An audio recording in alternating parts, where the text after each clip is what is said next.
ছোটবেলায় পড়েছিলাম না, যত দোষ সব নন্দ ঘোষ। আসলে একটা ঘটনা মনে পড়ে গেল। ওই যে ডিসি মাসুদ 32 নম্বর ভাঙ্গার ক্ষেত্রে যে বাধা দিল এবং ওনার যে ফোন আলাপটা ফাঁস হয়েছিল, ওই ডিসি মাসুদ যে স্যার, ওরা সবাই শিবির, আরো ফোর্স লাগবে। সেই মাসুদের কথা বলছি। রমনা থানার ডিসি হিসাবে যিনি বর্তমানে আছেন, তিনি কিন্তু 24-এর আন্দোলনে পাবনাতে পুলিশ সুপারের দায়িত্বে ছিলেন এবং তিনি প্রশংসনীয় একটা কথা বলেছিলেন, সেটা হচ্ছে ছাত্রদেরকে গুলি করা কোনোভাবেই ঠিক হচ্ছে না। এটা অনেক প্রশংসার ছিল। এখন উনি বলতেছে যে 32 ভাঙতে গেছে যারা, এরা হচ্ছে শিবির, এটাই বোঝাতে চাচ্ছে। এখন শিবিরকে প্রতিহত করতে গেলে আরো ফোর্স লাগবে, এটা উনি ওনার ঊর্ধ্বতন কর্মকর্তাকে বলছেন বা জানাচ্ছেন। ইতিমধ্যে আমরা দেখেছি বিভিন্ন রাজনৈতিক দলের বড় বড় নেতারা এক নারীকে বলতেছে যে দায় শিবিরের উপর দিয়ে দাও, মানে যা করছে সব শিবির করছে, এই দেশের আকাম কুকাম যা আছে সব শিবির করে। না, আমি শিবিরকে পক্ষ নিয়ে বলতেছি না, জাস্ট রাজনৈতিক এরিয়াতে মানুষের টেন্ডেন্সি এবং মানুষ একটা দলের প্রতি কী ধরনের মন মানসিকতা পোষণ করছে সেইটার ব্যাপারে বলার চেষ্টা করছি। আপনি যদি কারো ভুল ধরতে চান, তাহলে চলন ফিরন, আঁকা বাঁকা চাল চলন সব কিছুতেই আপনি কিন্তু ভুল ধরতে পারবেন, ভুল ধরার সুযোগ আছে। তো গল্পটা হচ্ছে এরকম। একদিন বনের বাঘ রাজা সকল বাঘকে ডেকে বলল, আজ থেকে তোমরা কেউ হরিণ শাবক খাবে না, হরিণ শাবক তোমরা কেউ শিকার করবে না। কেন? কারণ হচ্ছে খাদ্য সংকট দেখা দিচ্ছে বনে। মানে হরিণ শাবক ছোট ছোট বাচ্চা খেয়ে ফেলার কারণে বনে আর হরিণ জন্ম নিচ্ছে না, যার কারণে খাদ্য সংকটে বিশাল সমস্যা হচ্ছে। তবে বলে দিয়েছে, এটা যদি কোনো কারণে কোনো হরিণ বা হরিণ শাবক তোমাদেরকে বিরক্ত করে বা তোমাদের জীবন জীবিকায় ব্যাঘাত ঘটায়, তখন কেবলমাত্র তাকে স্বীকার করতে পারবে। আলোচনা তো শেষ। তো অনেকটাই যে আমাদের দেশে ইলিশ প্রজনন মৌসুমের মতো আর কি। ইলিশ প্রজনন মৌসুমে ইলিশগুলাকে রক্ষা করতে হবে, বড় বড় দামড়া দামড়া করে বানাতে হবে। বানায় এগুলাকে আমাদের দাদাবাবুদের মনোরঞ্জনের জন্য দাদাবাবুদেরকে দিতে হবে, নাহলে আমরা হাঁকতে মুখতে পারবো না দেশে। একটা ব্যাপার আছে না, দাদাবাবুকে আগে থেকে খুশি করিয়ে আসছি, এখনো যদি খুশি না করায় তাহলে তো আমাদের স্বামী স্ত্রীর সম্পর্ক নষ্ট হয়ে যাবে।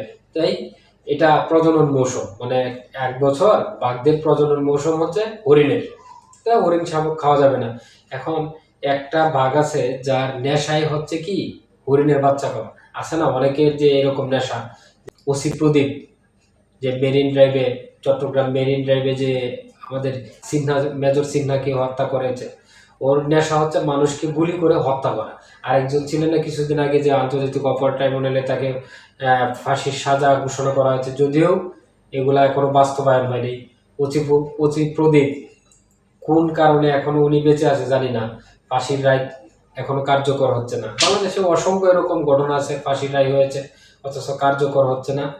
অদৃশ্য শক্তি বলে কেউ কেউ বলতেছে ভারতের দালালি, ভারতের প্রেসক্রিপশনের কারণে হয়তো বাংলাদেশে ওসি প্রদীপকে এখনো ফাঁসিতে ঝুলানো যাচ্ছে না। আরেকজন ওই প্রশাসনের ঊর্ধ্বতন কর্মকর্তা, যিনি ডিসি না কি ছিলেন, ওনার নামটা আমার মনে নাই। ওর নেশা হচ্ছে গুলি করার পরে রক্ত যে বের হতো, গরম রক্তটা তার হাতে লাগলে তার একটা ফিলিংস আসতো। মানুষ কতটুকু মানে মানুষ কেউ হতে পারে, কতটুকু হিংস্র জানোয়ারের রূপ নিতে পারে। আচ্ছা যাই হোক, কথা এটা না, কথা হচ্ছে যে ওই বাঘের তো মাথা নষ্ট, যে তার নেশাই হচ্ছে বাচ্চা খাওয়া, হরিণের বাচ্চা, তাহলে কিভাবে খাবে? একদিন নদীর ধারে একটা লেকের ধারে বসে আছে, তো পানি খুব গুলা, সে পানি খেতে গেছে, দেখে পানি খুব গুলা আসতেছে। আর তারই অপোজিটে মানে স্রোতের পক্ষে, স্রোতের বিপরীতে না, অর্থাৎ বাঘের যদি এইদিকে থাকে তাহলে বাম পাশে, অর্থাৎ যদি সামনে থেকে পানির স্রোত আসে তাহলে বাঘকে ক্রস করে এই হরিণ শাবককে ক্রস করে পানি যাবে। এই অবস্থায় হরিণ শাবক বসে আছে। এখন দেখলো যে পানি গুলো আসতেছে বাঘ। এখন বাঘ তো জানে যে কোনো খাবারে যদি বিগ্রহ ঘটায় কোনো হরিণ শাবক বা কোনো ডিস্টার্ব করে, তখন তাকে শিকার করা যাবে। এখন বাঘ প্ল্যান করলো যে তাকে কিভাবে খাওয়া যায়, গিয়ে বললো, এই হরিণ, তুই পানি গুলা করছস কে? পরে করলো, রাজামশাই বাঘমশাই কি বলেন, আমি তো আপনার বিপরীতে বসে আছি, আমি যদি গোলা করি তাহলে পানি যাবে ওই দিকে, আপনার দিকে তো যাওয়ার কথা না। পরে বললো, তুই না করলে তোর মা হলো ওই দিকে পানিটা গোলা করে দিস, অতএব তোর আমি খাই ফেলবো। আপনার যদি ভালো না লাগে তাহলে যে কোনো অজুহাতে তার সাথে আপনি পায়ে পায়ে পাড়া দিয়ে ঝগড়া করতে পারেন। তো শিবির হচ্ছে বাংলাদেশে এমন একটা পরিস্থিতিতে আছে যে যত দোষ মানে যত সমস্যা সব শিবিরের উপর দায় চাপিয়ে দেয়। অথচ মিডিয়াতে বলা হচ্ছে ঢাকা কলেজ থেকে প্রথম 2টা বুলডোজার নিয়ে 32 ভাঙার জন্য আসছে। আর অনেকে বলতেছে 32-এ এমন কি তীর্থস্থান আছে যে তীর্থস্থানকে সংগ্রহ করতে হবে, রক্ষা করতে হবে। কিছুদিন আগে ত্রিশালে দেখলাম যে একটা মেয়েকে দর্শন করার জন্য শুধু সহযোগিতা করেছে। স্কুলের একটা মেয়েকে দর্শন করার জন্য লোক সহযোগিতা করে দর্শকের হাতে তুলে দিয়েছিল বলে এলাকার মানুষ এবং স্কুলের ছাত্রছাত্রী সবাই মিলে গিয়ে কি করছে, বাড়ি ভেঙে আগুন দিয়ে দিয়েছিল। তো এটা হয়তো এরকমই, যারা জুলাই যুদ্ধ আহত এবং নিহত হয়েছে তাদের পরিবার পরিজনরা হয়তো খুবই ফুঁসে কষ্ট নিয়ে এই বাড়িটা ভাঙতে গিয়েছে আর ভেঙেও ফেলেছে অনেকটা। তো এটা বাঁচানোর জন্য ডিসি মাসুদ অনেক বিষয়ে সমালোচিত আলোচিত, ধরলাম ভালো মানুষ, কিন্তু ওনার টেন্ডেন্সিটা বা মানুষের কাছে প্রকাশ করার ভঙ্গিটা দেখেন। শিবির হচ্ছে একটা নিকৃষ্ট প্রাণী, একটা নিকৃষ্ট জাতি, যাকে ধ্বংস করে দাও, যাকে প্রতিহত করার জন্য মানবিকতা নাই, যাকে প্রতিহত করার জন্য মনুষ্যত্ব রাখা যাবে না, পেটুয়া মনোভাব নিয়ে তাদের সামনে যেতে হবে এবং নিপীড়ন ধমন পীড়ন চিন্তা ভাবনা নিয়ে তাদেরকে মোকাবেলা করতে হবে। আপনারা যত বেশি শিবিরকে নিয়ে নাড়াচাড়া করছেন তত বেশি এর সুঘ্রাণ কিন্তু ছড়িয়ে পড়ছে। একটা কথা আছে না, গু যতই নাড়াচাড়া করা হয় গন্ধ কিন্তু ততই বৃদ্ধি পায়, চতুর্দিক দিয়ে ছড়িয়ে যায়।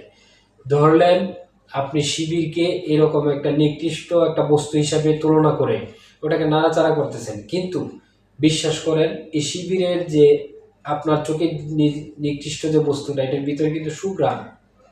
দেখেন না এটার ফলাফল, ডাকসু রাকসু জাকসু।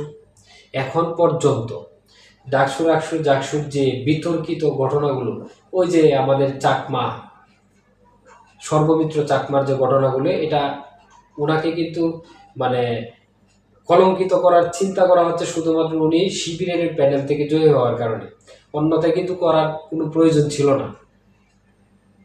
এখন ভালো মানুষগুলা যদি শিবিরে থাকে তাহলে শিবিরের কি দোষ?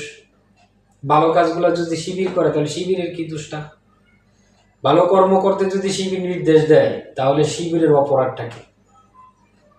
সকল ভালো কাজে যদি শিবির খুঁজে পান তাহলে এদেরকে ধ্বংস করার চিন্তা মাথা থেকে বাদ দেন।